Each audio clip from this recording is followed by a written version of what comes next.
Tonight I wanna see the bright lights over me. Show me something magical.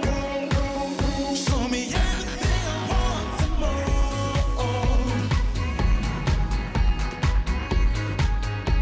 The best of the good life. This weekend on Top Billing, summer fashion is in full bloom at the Laumeren's Queen's Plate Racing Festival. Leander, Reddy and Jonathan are all loved up in 3 days to go. The new comedy drama from Bianca Isaac.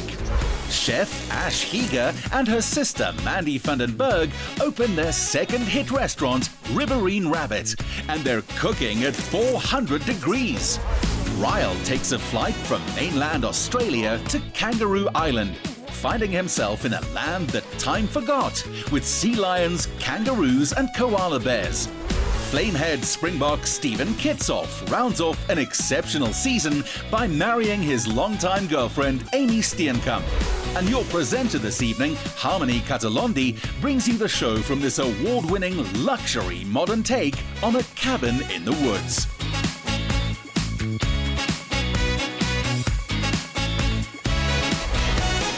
Good evening and a very warm welcome to Top Billing. Nothing tells you that the social season is in full swing quite like the Laumeren's Queen's Plate Racing Festival. So Fez reached for a light summer suit, nothing OTT, and to his surprise, found himself in a race all of his own. Elegantly turned out in the signature blue and white of this event, the Kenilworth course hosted 18 races over the two-day festival. With a fashion and social scene set against the action playing out on track, the organisers felt sure 2019 would be their best year yet. Queen's Plate's been going on for 158 years, and 5 years of that with the white and blue theme. I mean, what's the ethos around it? So Laumeren took over as sponsor 15 years ago. When we sponsored, really wanted to bring people back to racing, and that's the most important thing for us on the two-day festival that we host now. The blue and white is so much a part of who we are. It's the racing colours of Drakensberg Stud, which is at Laumeren Estate. So what we want to do is have Kenilworth awash with blue and white and have people come and support the racing industry. It's a fantastic sport. We've got a day of such exciting races ahead. History is going to be made today, and we really hope everyone enjoys it along with us. The marrying of the two, the horse racing and how big this has become, what has it meant for horse racing in South Africa? It's a day to come and uplift people, and you come here, beautiful wine, fantastic thoroughbreds, nice people, and just enjoy a day in Cape Town and go home and say, that's why I live in Africa. After the first day's beach party theme, celeb guests were in the mood for high fashion. What does the Queen's Plate event mean to you? It's such a classy event, and it's so proudly South African. I mean, they were even tweeting this week to say, please support South African designers, please support local, and that's what I love about the event. Sir, you are one of the big pillars when it comes to fashion in the country. What does this event mean to fashion? I think what the great thing about the Queen's Plate is that it gives people an opportunity to dress up really early in the year, so you can get into the full swing right in the beginning, and you can keep carrying on with that trajectory for the rest of the year. So I think it's really nice. What I also love about this, it's very stylish because you've only got two colors to wear, blue and white, and blue and white go very well together. So I think you almost can't go wrong. You are looking amazing in this outfit. What inspired it? So I wanted to play on a suit and a little bit of lace, and that's exactly what I did. Ryan Keys and I worked for 2 days on this, and it came out. I'm shocked. I'm feeling a bit bad because I thought I was the only one who's going to be rocking a white suit around here, but you had to steal my shine. No, but don't feel bad. This is good. There's a synergy, right? I mean, if we just walk around, this will be our theme. Fez and Ente. Yeah, but I'm married. Fair enough, fair enough. Look at you, you look amazing. Take me through it. Thank you so much. I'm dressed by Mtogo Masondo, DM Bespoke. I said, let me go easy and be chill today. So I said, let's go cream and play with the color still. So from the jacket to the pants and a bit of pop of brown, complementing the shades, why not? So I'm here to have fun. How does an event like Queen's Plate kind of earmark the year moving forward? I think it's such a great staple event for people in the fashion industry because we get to put local fashion designers on an amazing, amazing platform. I'm wearing a local designer today. She's never been given a platform like this, and I'm just happy to be able to provide that channel for her. This outfit looks good. What inspired it? They always say to you when you come here to LQP that give us a touch of blue, and I felt that this year I'm going to go as much blue as possible with different shades and still look semi-casual but enjoying it at the same time. And you are looking casual, effortlessly stylish is the word, I think. The one thing I wanted to do is what Faze always does is show some chest cleavage. So I tried to unbutton as many buttons as possible. Listen, I'm not going to try and compete with you on that because I feel like I will be blown out very quickly. Very, very quickly. Says the man on some calendar, but I don't mention which one. The ladies know, the ladies know. There was a strong field in the Queen's Plate Fashion Stakes, where Elizabeth Charleston's gardenia-style fascinator took Best Hat. Best Dressed Woman went to the chic, elegant Catherine Fivas. I'm standing next to the two bells of the ball, guys. You look amazing. Who are you wearing? I'm wearing a young and upcoming African designer, Imprint ZA. I actually called them quite last minute. I was so preoccupied and enjoying December, and they just whipped it up in no time. And I'm so proud to be wearing something purely South African. And the other bell, your hat is beautiful. I mean, it's so striking. How long did it take to put it together?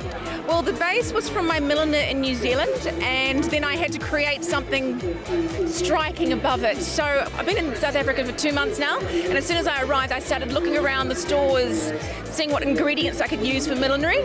So this was finished last night around about 7 o'clock with a glass of wine.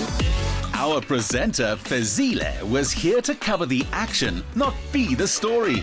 That was until the judges picked him as a finalist for Best Dressed Man. Dr. Mkhize duly won the title, much to the delight of MC Leanne Williams. What keeps you coming back? It is the very first fashion and horse racing event of the year, and it's the very first time that us as people in the industry get to kind of hang out with one another as the year begins. So it's really great, and it's fun, it's lighthearted, we get to dress up, and that's really why I keep coming back year after year after year. I get to see my peers, who by the way win best dressed competitions like they do, and just have a good time. You've been coming to Queen's Plate for some time now. What keeps pulling you back? Well, it's the vibe, obviously the fashion, and the music, and now and then the horses, just to look at them because I love horses, so, you know. So I'm not going to ask you who was going to win and whether or not you got money. Whoever wins is the winner. Out on the track, a thrilling showdown between the country's 10 best horses and jockeys saw Do It Again live up to his name, giving jockey Richard Faree an impressive win. How does this one feel? I mean, I know you won the first one, now the Queen's Plate, the big one. What's the feeling? Well, it's a surreal feeling, you know. I've been living in Cape Town for 12 years and every jockey wants to win this race. It's such a prestigious race, everybody involved, and it's such a big lead up into this race, and I'm just glad everything went accordingly and we won the big one. Everyone felt like a winner, and a weekend at the races was the ideal way to pretend you were still on summer holiday. Fez, my brother, you pulled back the reins, went with something understated yet still classy, and voila, you stole the show. I guess sometimes slow and steady does indeed win the race. Next, award-winning filmmaker Bianca Isaac finds unusual comedy in 3 Days to Go, her latest movie starring top local talent.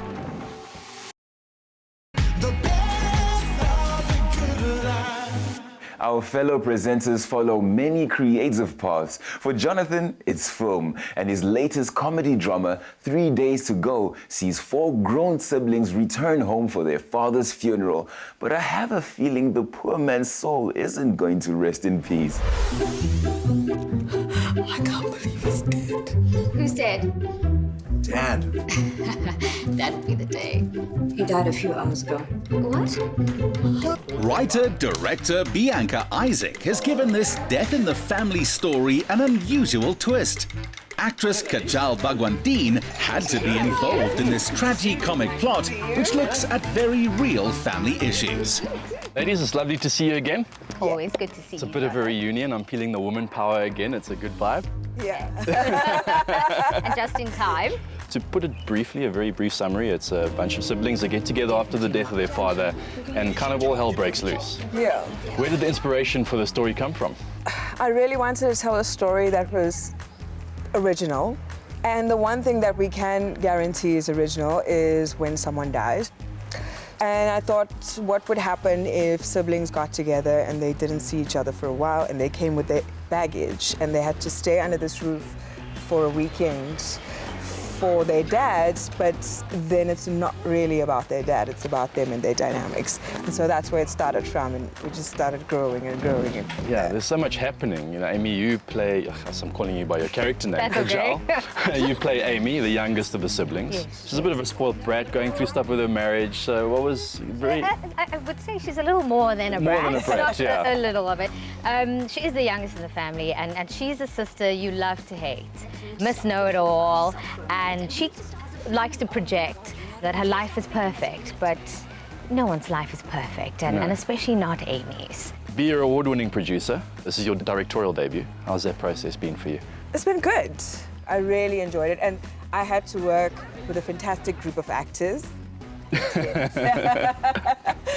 And usually when I'm producing, I sit back and I go, okay guys, why can't it be done? Come on, surely we could do this. And so for the first time, I figured out how difficult that process actually is. I could see you enjoyed getting in there and getting in on the action and not just sitting from a distance. Yeah, it was quite nice for me. Yeah. And I didn't have to worry about all the logistics for once. You could just focus on this. Kajal, not only were you acting in the movie, you were co-producing and you were the casting director. So you're wearing a lot of different hats at all very different roles. When Bianca and I met, she said, we have this project, I want to work with you. And initially, my first thought was acting. And she said to me, I want you to cast this film. And that, for me, was like, wow, okay, this is big, you know? No pressure at all. But, you know, I've always wanted to contribute to the industry, to the film industry. And I think by being behind the scenes, I can actually make a valid contribution. Stuff around like he's still alive. Bollywood's Lilette Dubé came to South Africa to play the film's matriarch. After success in the hit films The Best Marigold Hotel and Monsoon Wedding, Lilette brings real star power. Are you enjoying being on set, and is it very different compared to Bollywood? This story is a story that transcends, you know, it is set in Durban. It's very much rooted in a story set in South Africa. But it transcends that to deal with a death. And a death is a very interesting thing, like a wedding, because what happens?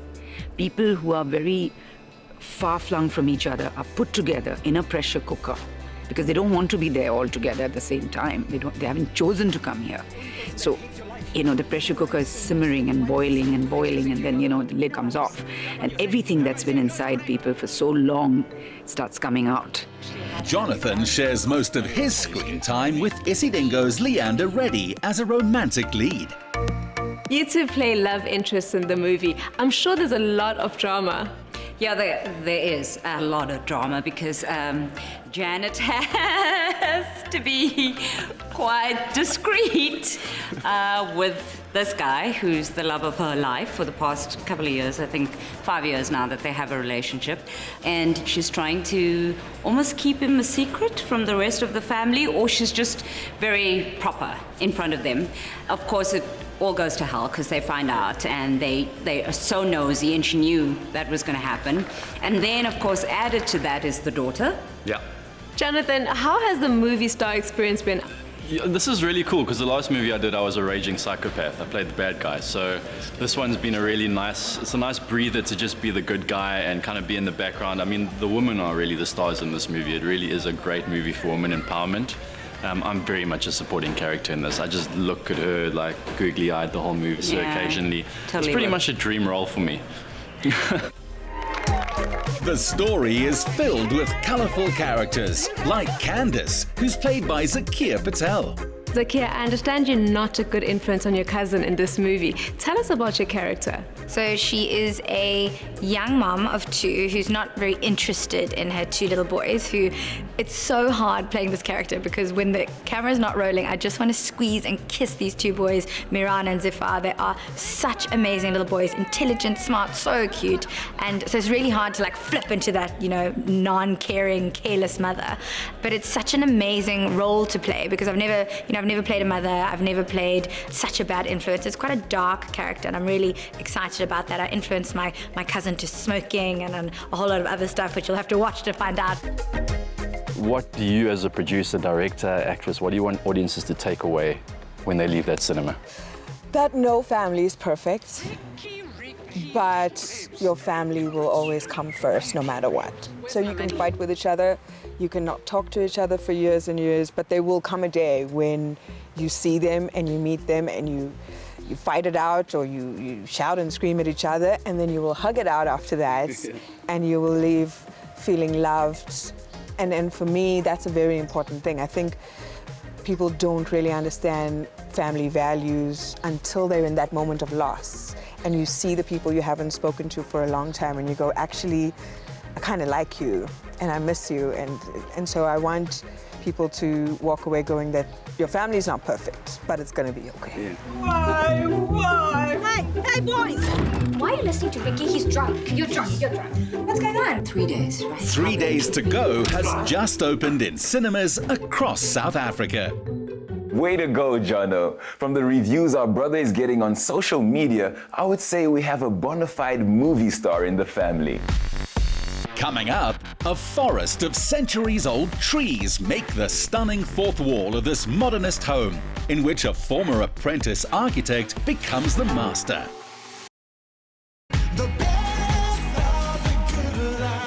Tonight's location boasts masterpieces from Salvador Dali to Walter Batiste. Just as impressive is how the owners saw this site and its forest surroundings as their greatest work of art and then designed their home to frame this natural wonder. Winding through the suburbs, the river and forest are a highway for local birds and wildlife. To build her new home here without disturbing the greenbelt, Jane Prinsloo set it at the forest edge, near the road. The design had to ensure privacy on the one hand and optimize views on the other. What an entrance. As soon as I walk in, I feel like I'm nestled within the forest. I'm so glad you like it. It is very special, isn't it? It's very peaceful. Won't you come in? All right, thank you. As you step up on the wooden floor, could I ask you just to have a seat and take your shoes off? All right. Thanks, Harmony. We don't wear shoes in this house. Oh, wow. The house is made up of 2 pavilions, joined by a glazed link. In the living area, Jane is surrounded by artifacts and books collected over a lifetime. You were quite involved with this project. What was your goal when you started? I did work very closely with the architect Robert Diaga, and we spent about 7 months trying to develop the details and the design. And what we were looking for was a house that would suit me as an individual, but also would be very comfortable for a family. A house that would suit the different phases of life. Your living room is quite unique and contemporary. What do you like most about this design space? I think the bookcase that covers the entire wall and the fireplace. Together, books and a fire make a wonderful, warm, welcoming space. But I think what makes it really special is the clever work that the architect did to give me privacy from my neighbors, but yet a feeling of openness. We've got obviously the large window looking out to the garden, and then on this end wall, I wanted a skylight, so he pushed the wall out and we have sunlight that washes down over the bookshelf, and it makes a wonderful space and light all day long. The bookcase looks nice, but I'm intrigued by the collection of books. Yes, actually that's a very special collection. My husband was the professor of architecture at University of Cape Town for many years, and this is his architectural collection, and it is very special. This is the home of an avid reader, TV viewer, and art collector. I can't help but notice the Salvador Dali in the back and an array of beautiful artifacts. There are actually some very interesting pieces. Here on the end, the large ones, are paper kites that Ivor and I bought at the Great Wall of China. Not great art pieces, but very dramatic. Next to them is a small Salvador Dali. Salvador Dali did illustrations of each of the chapters of Alice in Wonderland. And this is the Mad Hatter's Tea Party.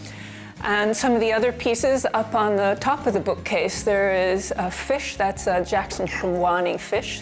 And next to it is a stone sculpture from Colleen Marakombe.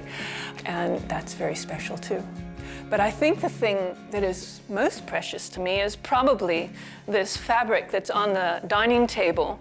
It's called a kira. It's from Bhutan. It's worn rather like the Indian saris are worn, but it's very, very special because this is not embroidered. It is a woven fabric, which is extremely difficult to do. So everything in the house actually has a meaning for me. It's either the person or the friend who gave it to us. I love the way the art flows straight into even the kitchen, so much so that one could forget that this was actually a kitchen. You know, the kitchen is so integrated into the dining room and the living room that we wanted to make it look less functional and more beautiful. What are some of the elements that make it practical? The architect made some very clever decisions that make a relatively small space feel larger than it is. He's used large format tiles, a dark color so that the ground disappears. He's raised the cupboard so your eye disappears beneath the cupboard. And generally tried to bring light from outside into the kitchen. There are some mirrors on one side, on the inner side of the kitchen, which then reflect light back. So there's always light when you're working. To maximize the heating effect of the sunlight and fireplace, there's insulation beneath the ground floor, up through the masonry and into the ceilings. The double glazing keeps heat in while opening this entire wall to the scenery. So this is the main bedroom.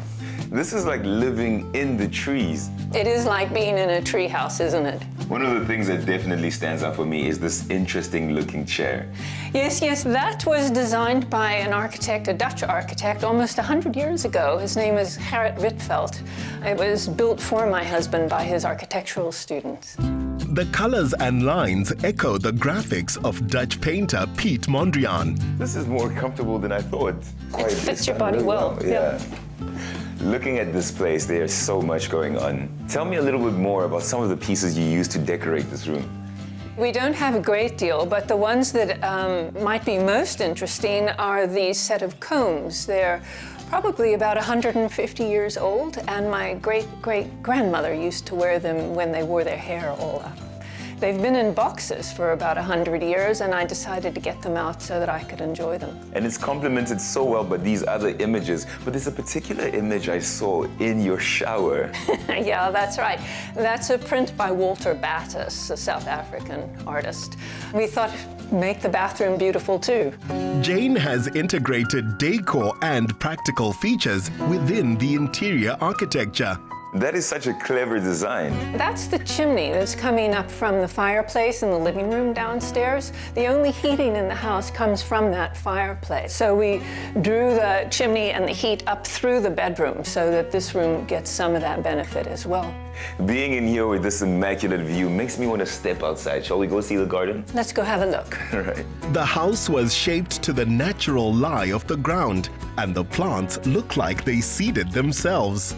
It must be so nice to have a forest as your garden. Yes, it is absolutely wonderful, and I feel really privileged because these trees are over 100 years old, the bigger ones, and it's something that you just don't always find. The forest can be quite wild. How did you add in your feminine touch? You're right, it is, but that's actually something I love about the garden. I like a wild and unstructured garden generally. What I've found is that if you have things like the pathways that have clear edges and the lawn that's kept trimmed, then everything else can be quite full and loose and unstructured, and it looks good. The other thing that I've done, because it's a relatively large garden, is to choose a few plants and just plant them in mass. So it's not busy, it's not frenetic, it's very calm, and you get a strong performance from each of the different plants. In her search for the right architect, Jane chose Robert Diaha, one of her husband Ivor Prinsloo's former students. Together, they've created an original. I think I'm going to leave you all, Okay. have a chat. I'll be back. I'm going to make us some tea. All right. Robert, so you're the man behind this amazing design. What was the brief that you got from Jane? So Jane had a couple of requirements. I think her main concern is that she would get a compact house and a house that had a certain degree of elegance and a sense of clean lines, and would look at sustainable issues in a way that would work in the city rather than in the country. For example, the envelope of the house, the roof, the walls, even under the floor, is all very well insulated. So in a sense, the house has a blanket around it, and every window in the house is double glazed.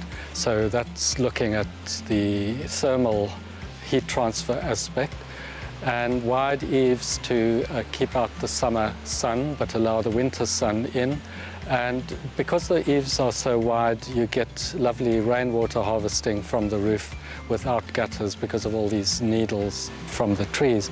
One of the features that make this home incredible is this amazing forest. How mindful were you of this area? Jane knows this area over many years, and the whole sequence of forested landscape that goes from Kirstenbosch down towards Rondebosch is part of her terrain. So we have a strategy of removing no trees.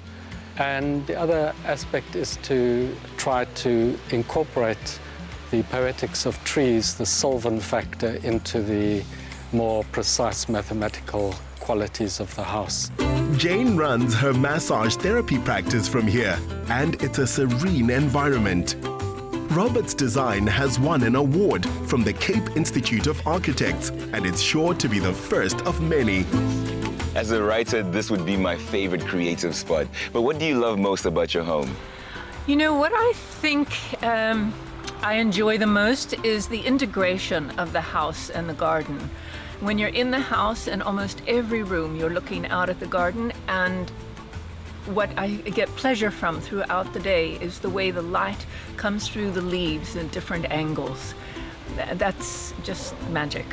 Jane, thank you so much for having me and for choosing the perfect spot for a beautiful afternoon cup of tea. It's been wonderful having you. Thank you. There's plenty of room for Jane's daughters and family to visit, with the one pavilion almost a home of its own. It's the kind of nest you're happy to return to. What is it about this house that sparks your imagination? If it's the art, nature, or architecture, join the party on #TopBilling and let's hear your views. Coming up, Chef Ash Heeger achieves extraordinary tastes from simple ingredients, and Ryle discovers why koala bears move so slowly.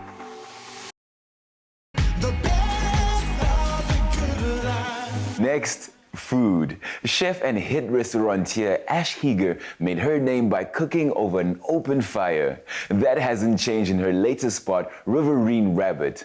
What is new is the seafood and veg she's now cooking with coals, and the queue for a table goes right out the door. When Chef returned from working in Heston Blumenthal's restaurant in the UK, it was to open her own place, named Ash.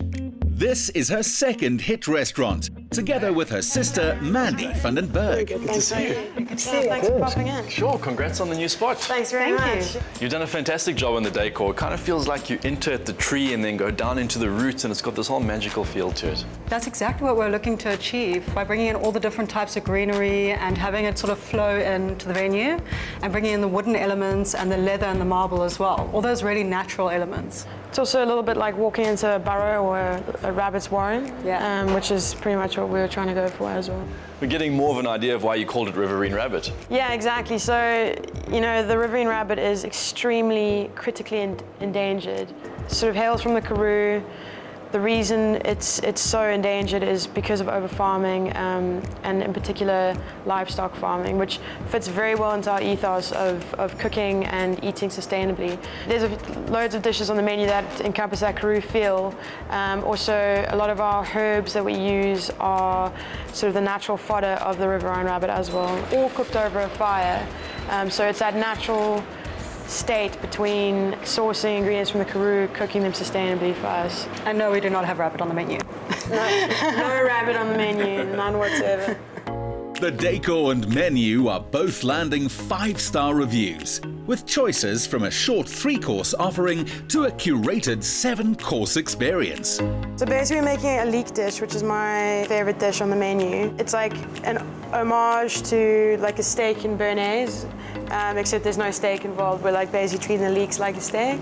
So the jasper is at about 400 degrees Celsius now. I don't know much about ovens or cooking, but I know that this is a very fancy one. There's not many of them in the country, and it's pretty fancy, even though it's just a big braai. The thing that makes it special is how hot it gets. This starter almost has a following of its own. A hazelnut breadcrumb mix and hazelnut oil are added to the burnt leeks, followed by pickled lemon and a burnt butter sauce.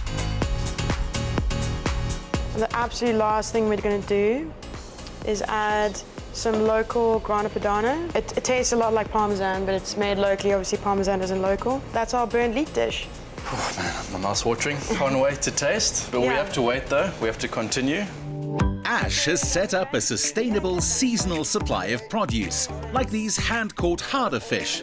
Buying them supports local fishermen, and she also uses the app Abelobi to get the ecological story behind the seafood she buys.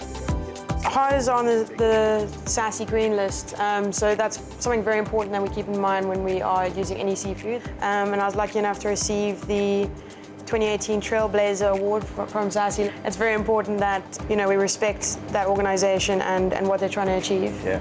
So it will crisp up ever so slightly more in the jasper when we pop it in to finish it. Okay. But we do want like a good sort of base crisp on this. How's that one looking? That looks amazing. Chef uses her Spanish-made oven like a precision instrument. Right, and just like that, they're done. Yeah. It's like a magic oven. You just chuck it in, 5 seconds later, It's things actually cook. just a really big microwave.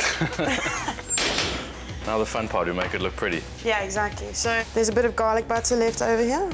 We're gonna take our spinach. I've got a couple of limpets here. I've got some sea lettuce here, which is actually just seaweed. These are wonderful. This is called ice plant. We've got some trout eggs and we've marinated these in some soy sauce. Okay.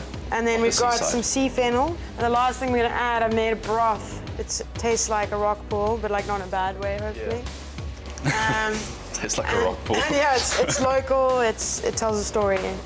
Now we've got to chat about all this awesome body art here. Every time I go to a new city or a new place, I normally get a new tattoo. All of them have really different stories. I mean, from my time in the UK to my time in Charleston in South Carolina. And some of them are literally just because I like the art. And the rabbit, does it have to do with the rabbit is Riverine actually Rabbit? from Alice in Wonderland. You're running out of space. Well, I've got my legs and stuff. So it's fine. You just got to keep that clean. And nothing from the collarbone up is the deal. Book the chef's table and you get to live a while in Ash's world, surrounded by her art, cookbooks, and with dishes served by Miss Heeger herself. Joining John was food blogger and reviewer Megan Daniels. Hi, Megan. Hey, how's it going? Nice to meet you. You too. What are the most important elements you look for when reviewing a restaurant and its food? I think ambience is very important. Is there music playing? What's the vibe when you enter? I think food is definitely the obvious one. And then I'd say the purpose of what the restaurant is doing. It's taking a lot of restraint from me not to cheat and have some tasters earlier. Wow. I absolutely love the umami that's coming through from the burnt butter sauce. I think you've got the sweetness and the smokiness of the leek, the pickle of the lemon, which actually brings a sweetness, and you've got that crumb of the hazelnut that kind of pulls through the hazelnut oil. This is a very special one to prepare. It was almost like standing on the side of the ocean and just picking things and smelling things. It was a great experience to prepare it. Okay, tuck in.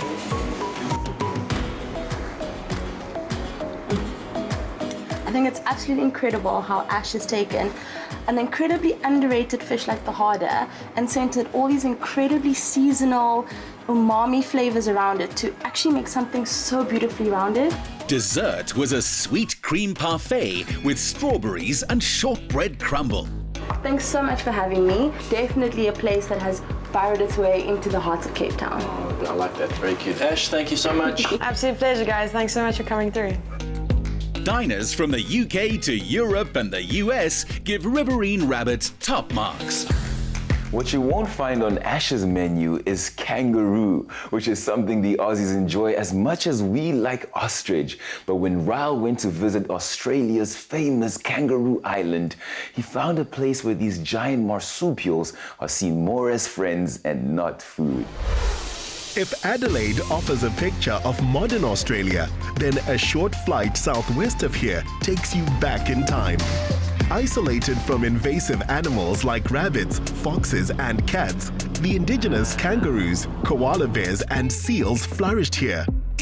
It was hunting which posed the greatest threat, but once nature parks were established and conservation brought visitors, tourism became the major employer for locals. I believe Kangaroo Island used to be a part of mainland Australia. Absolutely.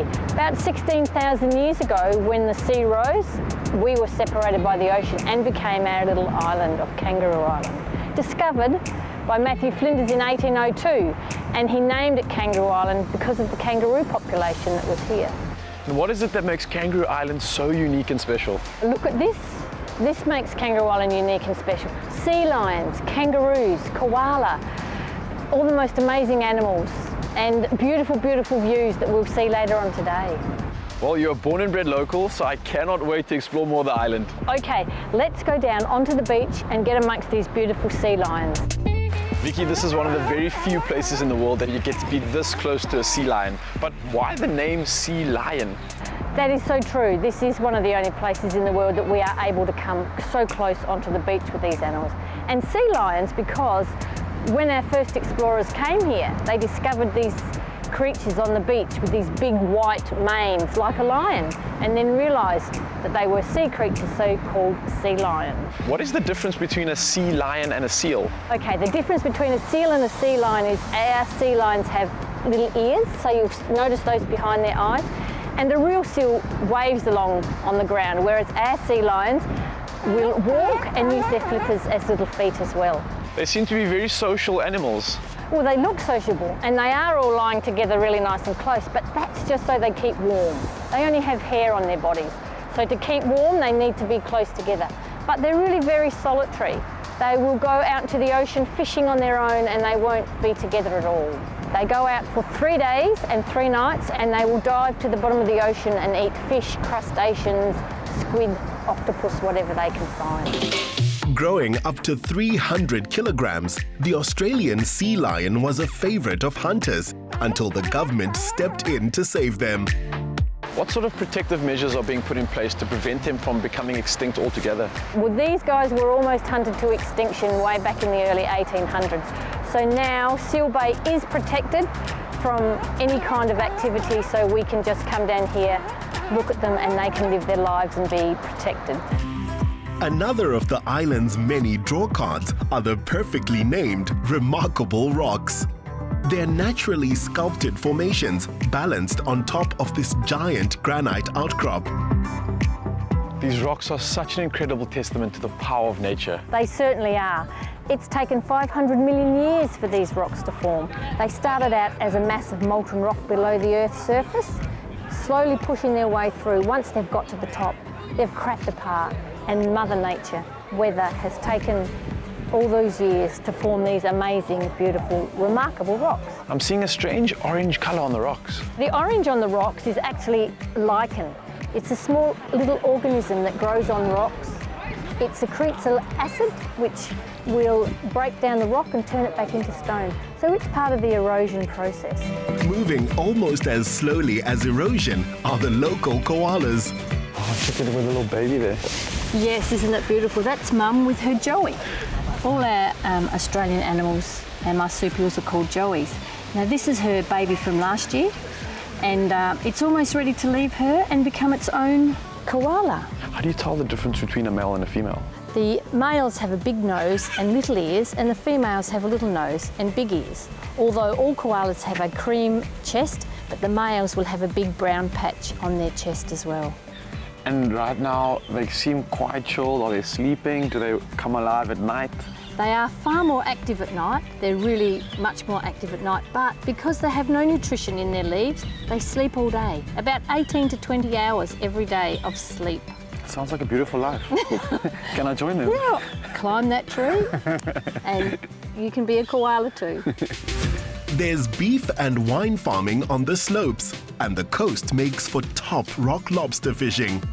But Nikki would rather show you the sights, like Admiral's Arch. These stalactites look really unusual.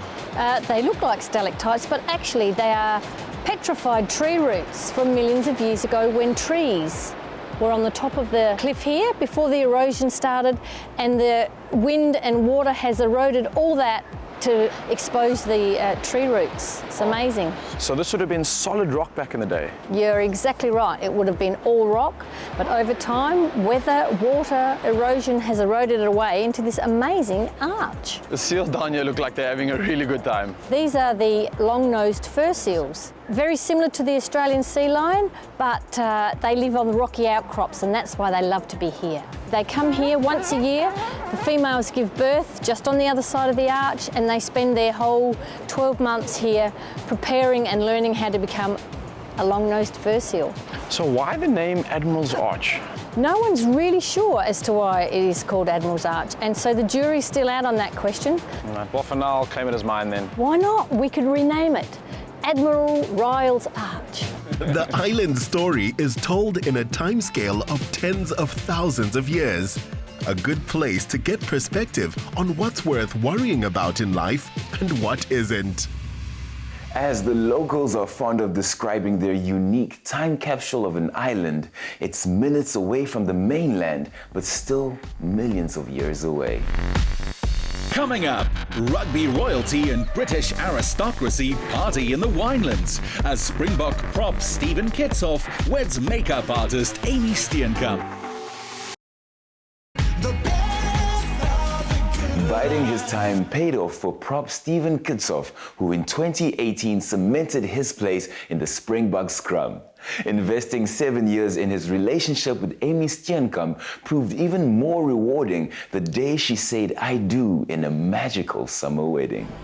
The couple's path to this estate outside Paarl has been a busy waiting game. Steven had to be patient to make the starting lineup for the Springboks. So he and Amy moved to Bordeaux in France, where he played for 2 years. Their wedding venue reflects this European influence. Steven, your name is quite big in the rugby circles, playing in the Springboks and the Stormers. How do you juggle your personal life with such a demanding rugby career? Yeah, I think first of all, being friends is important. Like, you have to have respect for each other and respect each other's space and personal ambitions. And other than that, just caring for each other and being there and having their back is also very important, I think. And spending time, quality time with each other is important for a healthy relationship. Yeah, definitely as a girl in this world, you have to have patience. They are so busy, you can't get irritated with them not being with their phones when you need them, especially when they're away.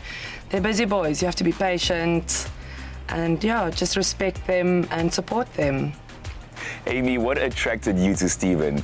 Definitely his big smile and those dimples. I saw it from across the room and I literally went to one of my friends and was like, "Who's that? Introduce me right now."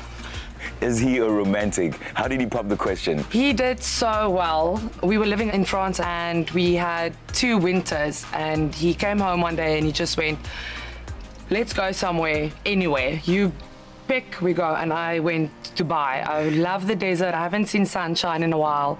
Europe's quite cold. And yeah, within a week we were in Dubai and I was dying to go on a desert safari. The morning he booked me into a massage. When I got back, he was like, "We're going on this desert safari." And yeah, by the end of it, we were having so much fun at a camp with belly dancers and all that stuff was happening. And yeah, after an amazing night there, he went down on one knee and popped the question. Steven, of course, Amy is gorgeous, but what else do you love about your fiancée? Yeah, she's definitely one of the most beautiful people I've ever met in my life, and apart from that, she's definitely one of my best mates. She's always there for me, so supportive, always having my back and looks after me so well, and she's a go-getter and works hard, and yeah, just love her to bits. The respect we have for each other is just incredible. Amy knew which look she wanted for the venue. Inspired by Russian photographer Murad Osman's wedding, she went whimsical with 1,500 origami birds and billowing clouds. Irusha Kruan brought it to life, and Ilsa Lowe did the flowers. What's really cool about this wedding is that usually you get brides and they want it really pretty. And Amy didn't really want a pretty wedding. She wanted a fun wedding. She wanted to create a space for their guests to have like a wild time. And fun. So fun was really very important. Massive clouds, balloon clouds, thousands of birds.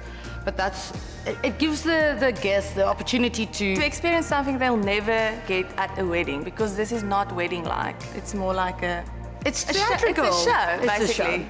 The Art Deco cake in layers of red velvet and vanilla reflects the couple's favorite flavors. As for style, the groomsmen, like Springbok Malcolm Marx, were all men in black. My suit it's made by TM Lewin, and it's classic and stylish, and that's exactly what we went for. The groomsmen are all dressed in black, and I've got a navy suit with a touch of black, and that's exactly what we're going for, classic, stylish. Amy loves black tie events, so it's been the whole focus point. Being a professional makeup artist, Amy ensured her bridesmaids shone at her side. The thing I'm looking forward to the most is seeing my beautiful bride coming down the aisle and just spending the day with her, making great memories with my friends and family, and just enjoying every moment. Amy definitely brings the best out of Steven in so many ways. His outlook towards life, she increases. Compassion towards people, she just brings the best out of Steven. Makes him the best Steven he can possibly be. There were 5 families here. Along with the Steenkamps and Kitshoffs were those who've become family from Steven's years playing for the Springboks, Bordeaux and Western Province, like JJ and Elise Engelbrecht. First time I saw Kits, he was on TV. He was still youngster playing Craven Week, and then we ended up playing rugby together, so we're all part of the rugby family, eh? So yeah, big brother bond. When I saw Amy come down the aisle, it was kind of difficult to look between her and him, because I could just see how excited he was to see her, and that to me was so beautiful. Just the way they looked at each other, and obviously Amy looked absolutely breathtaking. The dress just suits her perfectly, and I just think it was an absolutely beautiful moment. I feel so honored to be next to Amy on her big day. She's such a fun-loving and such a beautiful person, and it's just really been such an honor to be next to her and to be there to hold her hand throughout this journey. I just am so happy for her. I think what makes Amy and Steven the perfect couple is that they're so incredibly different. She's this blonde, beautiful, tall princess, and he's this kind, soft-hearted, very shy, cheeky ginger. Yeah. And together, they just make the perfect couple, and they complement each other so well. They're the perfect couple because they're best friends, and they just complement each other so much. They take a little bit away from the one person, and the other one gives a little bit back. Today I receive you as my wife. As my wife. You will be mine, and I will be yours. And I will be yours. This is a flourishing match which everyone knew would work, like Steven's on-field partnership with Malcolm Marx. Guests insist it couldn't happen to a better guy. I love you so much, congratulations, and Amy, you look so beautiful. Steven and Amy, thank you so much, first of all, for inviting us to your awesome wedding. I just want to wish you guys all the best for your future together. I mean, it's really awesome spending the day with you and seeing you guys fall in love so much, and all the best together, and may God bless your marriage richly.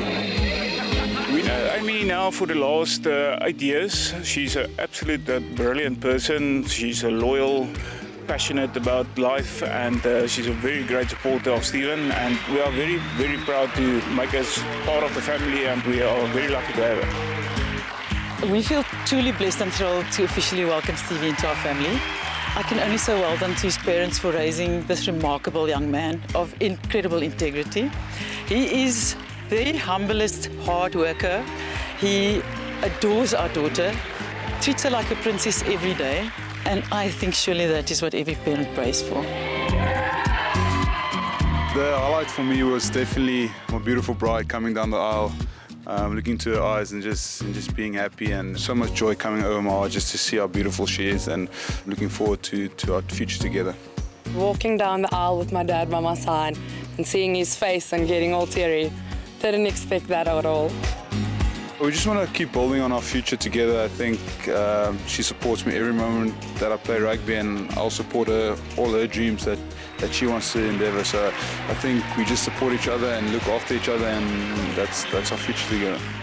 A lot of travel and adventure, and definitely a lot of fun with this one by my side. After their honeymoon in Bali, it's all eyes on rugby's greatest prize this September in Japan.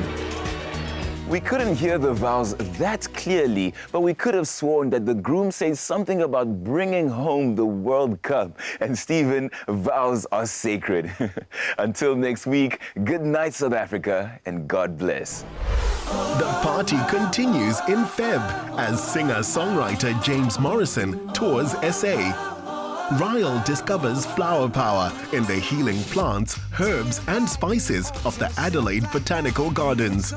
And model couple Greg Hammond and Chanel Sardina say I do polo style.